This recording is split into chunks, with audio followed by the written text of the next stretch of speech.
Affordable Care Act, health care reform, Obamacare, no matter what you call it, changes in the way your health care is delivered are on the way. And in the Michigan House today, the reality of that led Democrats and some reluctant Republicans to comply with one of the provisions of the new federal mandate. 24-hour News 8 political reporter Rick Albin is here right now with the latest developments. Rick? Susan, for months, the legislature has wrestled with the idea of clearing the way to set up a health care exchange in the state. Many Republicans resisted doing anything about the new federal health care plan until after the election.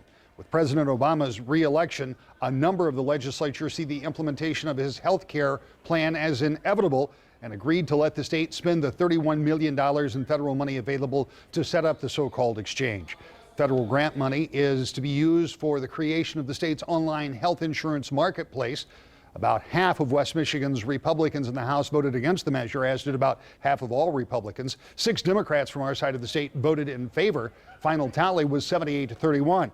After the vote, Republican House Speaker Jace Bolger issued a statement that referred to health care reform as, quoting here, an unwelcome federal overreach, end quote, but concluded that this would give the state more control over how the plan would be implemented in Michigan. Bolger went on to say, quoting again, while accepting the planning grant may be politically unpopular with some, it is the best remaining option to help Michigan's residents. Because of the protection we put in place as a condition for accepting the federal money, Michigan can now plan on how we can have some say over the way health care is offered to our families here. Plan now goes on to the Senate. It could pass there as soon as next week. Governor Snyder is expected to sign that bill if it reaches his desk. Brian?